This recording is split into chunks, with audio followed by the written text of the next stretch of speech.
Вземете адаптер A и щипка M. Повдигнете рамото на чистачката. Ако не е възможно, моля, консултирайте се с ръководството на автомобила си.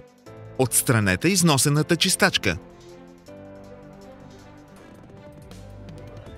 Уверете се, че предното ви стъкло е напълно чисто. Отстранете предварително монтирания адаптер.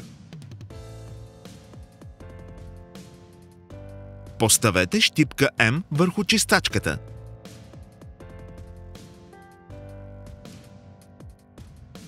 Захванете адаптер A на новата чистачка.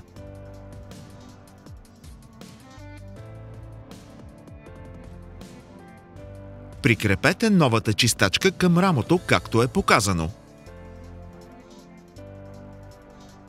Поставете чистачката върху предното стъкло.